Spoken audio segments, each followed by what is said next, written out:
അപ്പോൾ ഞാൻ എൻ്റെ വീട്ടിലാണ് കേട്ടോ ഉള്ളത്. അപ്പോൾ കൊടുങ്ങല്ലൂരിൽ നിന്നുള്ള എല്ലാവരും വന്നിട്ടുണ്ടായിരുന്നു. അവർ കൊണ്ടുവന്നതാണ് കേട്ടോ കപ്പയും പിന്നെ അതേപോലെ വെട്ടിക്കൂട്ടെന്ന് പറയും കേട്ടോ.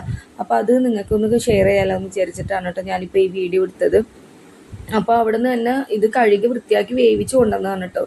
ഇനി ഇതിലേക്ക് വേണ്ട സാധനങ്ങളാണ് ഉള്ളി, സവാള, വെളുത്തുള്ളി, പച്ചമുളക്, ഇഞ്ചി ഇതെല്ലാം കൂടെ ഇട്ട് കൊടുക്കുന്നുണ്ട് കേട്ടോ. അപ്പോൾ സവാളയൊക്കെ അരിഞ്ഞ് വെക്കുന്നുണ്ട്. ഇതെല്ലാം കൂടെ ഒന്ന് മിക്സ് ചെയ്ത് കൊടുക്കാം. അപ്പോൾ എൻ്റെ അമ്മായിയുടെ മോളാണ് കേട്ടോ ഉണ്ടാക്കുന്നത്. അവിടെ എന്ന് പറയുന്നത് വെട്ടിക്കൂട്ട് എന്നാണ് കേട്ടോ ഇതിനെ പറയുന്നത്. അവിടെയൊക്കെ കുറേ കിട്ടും, ഇവിടെ അങ്ങനെ കിട്ടാൻ കുറച്ച് പാടാണ്. പിന്നെ ഇത് 10 ലിറ്ററിൻ്റെ കുക്കറാണ് കേട്ടോ. ഇതിലേക്കാണ് ഇപ്പോൾ ചെയ്യുന്നത്. പിന്നെ അവള് പൊടികളൊക്കെ എന്തോ കണക്ക് എനിക്കറിയില്ല, എന്നാലും ഞാൻ പറയാം. മല്ലിപ്പൊടി, മഞ്ഞൾപ്പൊടി, മല്ലിപ്പൊടി, ഗരം മസാലപ്പൊടി, തക്കാളി, സവാള, മുളക് പൊടിയൊക്കെ ചേർത്ത് കൊടുക്കുന്നുണ്ട് കേട്ടോ. അപ്പം മല്ലിപ്പൊടിയാണ് കുറച്ച് തോനെ എടുത്തിട്ടുള്ളത്. പിന്നെ ഇതേപോലെ ഉള്ളിയൊക്കെ ചേർത്ത് കൊടുക്കുന്നുണ്ട് കേട്ടോ. ഉള്ളി ചതച്ചെടുത്തതാണ്. പിന്നെ വെളുത്തുള്ളി, ഇഞ്ചിയും കൂടെ ചേർത്ത് കൊടുക്കുന്നുണ്ട്. വെളുത്തുള്ളി ഇഞ്ചിയും തോനെ വേണമെന്ന് പറഞ്ഞിട്ടുണ്ടായിരുന്നു. അപ്പോൾ അതേപോലെ തന്നെ അതെല്ലാം ഇട്ട് കൊടുക്കുന്നുണ്ട്. പിന്നെ പാകത്തിന് ഉപ്പും കൂടെ ചേർത്ത് കൊടുക്കുന്നുണ്ട് കേട്ടോ.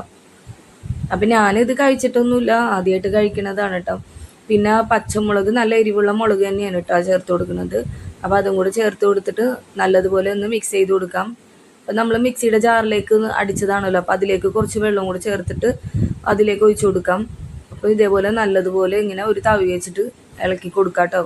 എല്ലാ പൊടികളും ഈ ഇറച്ചിയിൽ നന്നായിട്ട് പിടിക്കണം. പിന്നെ വെളിച്ചെണ്ണയും കൂടെ ചേർത്ത് കൊടുക്കുന്നുണ്ട്, പച്ച വെളിച്ചെണ്ണ. എന്നിട്ട് നമ്മൾ അടുപ്പത്തുനിന്ന് വേവിച്ചെടുക്കാം.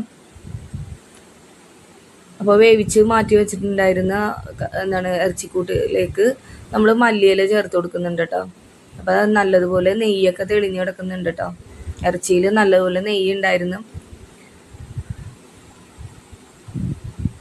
അപ്പം അതിലേക്ക് കുറച്ച് കുരുമുളകിൻ്റെ പൊടിയും കൂടെ ചേർത്ത് കൊടുക്കുന്നുണ്ട് കേട്ടോ. അപ്പോൾ എല്ലാം കൂടെ ഒന്ന് മിക്സ് ചെയ്ത് കൊടുത്തിട്ട് കപ്പ ഇങ്ങനെ കട്ട് ചെയ്ത് വെച്ചിട്ടുണ്ടായിരുന്നു, ഈ കപ്പ അതിലേക്ക് ഇട്ട് കൊടുക്കാം.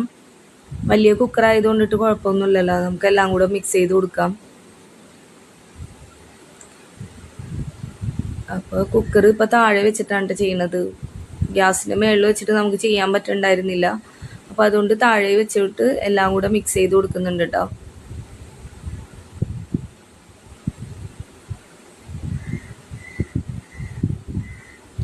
കുറച്ച് ഉപ്പും കൂടെ ചേർത്ത് കൊടുക്കുന്നുണ്ട്. പിന്നെ വെളിച്ചെണ്ണയും കൂടെ ചേർത്ത് കൊടുക്കുന്നുണ്ട് കേട്ടോ. എന്നിട്ട് ഇത് പിന്നെ എന്താണ് ചേർത്തത്, ഗരം മസാലപ്പൊടിയാണ് കേട്ടോ ചേർത്ത് കൊടുത്തത്.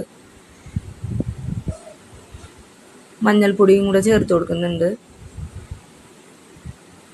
കുറച്ച് കറിവേപ്പിലയും കൂടെ ഇട്ട് കൊടുക്കുന്നുണ്ട്.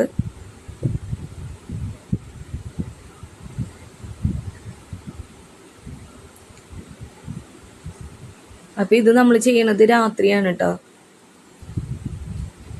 അപ്പോൾ മൂടി വെച്ചിട്ട് നമുക്ക് വേവിച്ചെടുക്കാം കേട്ടോ. 1-2 വിസിലിന് മതിയാവും കേട്ടോ.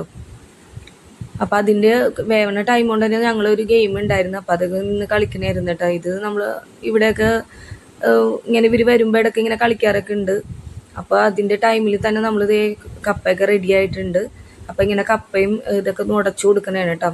അപ്പോൾ കുറച്ച് കുട്ടികൾ ഉള്ളതുകൊണ്ടിട്ട് അവർക്ക് പ്ലേറ്റിൽ വെച്ച് കൊടുക്കണേണ് കേട്ടോ, എല്ലാ കുട്ടികൾക്കും കൂടിയിട്ട്.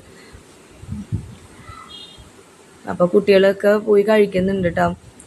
ഇത് കഴിച്ചാൽ തന്നെ നമുക്ക് വേറെ ചോറ് കഴിക്കേണ്ട ആവശ്യമില്ല കേട്ടോ, ഇത് തന്നെ നമുക്ക് മതി.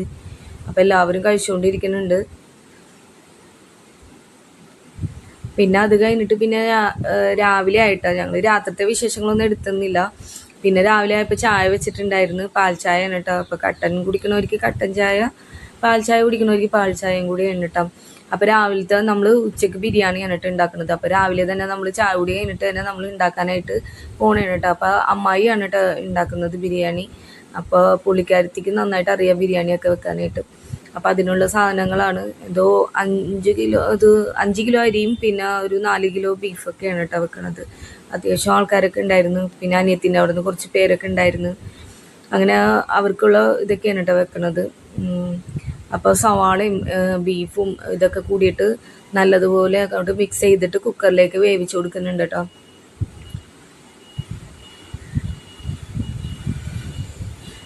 അപ്പോൾ ഇതിൽ ഒരു ചരുവത്തിലേക്ക് നമ്മൾ വേവിച്ച് വെച്ച ബീഫ് അങ്ങോട്ട് ഇട്ട് കൊടുക്കുന്നുണ്ട്. പിന്നെ നെയ്ച്ചോറ് നമ്മൾ കുക്കറിലേക്ക് താളിച്ചിട്ടാണ് കേട്ടോ ഇട്ട് കൊടുക്കുന്നത്. അപ്പോൾ എന്താണ് ബീഫൊക്കെ ഒരുവിധം വെള്ളം വറ്റി വന്നിട്ടുണ്ട്. ഇനി ചോറ് ഇതിലേക്ക് ഇട്ട് കൊടുത്തിട്ടുണ്ട് കേട്ടോ. അപ്പോൾ ആ ടൈം കൊണ്ട് തന്നെ വേവണ ടൈം തന്നെയാണ് നമുക്ക് കുറച്ച് കാര്യങ്ങളൊക്കെ വീഡിയോസൊക്കെ എടുക്കാമെന്ന് വിചാരിച്ചിട്ടാണ് കേട്ടോ. ഞാനിപ്പോൾ ഇത് വാപ്പാടെ ചേട്ടനാണ്. പിന്നെ കുട്ടികളൊക്കെ ഇത് കളിച്ചുകൊണ്ടിരിക്കുന്നതാണ് കേട്ടോ. അപ്പോൾ ചോറ് ദമ്മിലേക്ക് ഇട്ടുകൊണ്ടിരിക്കുന്നതാണ്. അപ്പോൾ അത് ഇപ്പോഴും ഇവിടെ നല്ല മഴയൊക്കെയാണ് കേട്ടോ. ഇത് അനിയത്തിയുടെ കുട്ടിയാണ്. അപ്പോൾ ചോറൊക്കെ റെഡി ആയിട്ടുണ്ട് കേട്ടോ. അപ്പോൾ ഞങ്ങൾ ഇവർക്ക് കുട്ടികൾക്ക് ആദ്യം കൊടുക്കണേണ് കേട്ടോ, അല്ലെങ്കിൽ ഇവരിങ്ങനെ സമ്മതിക്കൂല. അപ്പം അതുകൊണ്ടിട്ട് കുട്ടികൾക്ക് തന്നെ നേരത്തെ കൊടുത്ത് അവരെല്ലാവരും കഴിച്ച്. പിന്നെ അമ്മായി ആണ് ഇപ്പോൾ കഴിക്കണത്, എൻ്റെ ഉമ്മയുണ്ട് കൂടെ. അപ്പോൾ ഇത്രയേ ഉള്ളൂ വീഡിയോ. എല്ലാവർക്കും ഇഷ്ടമായി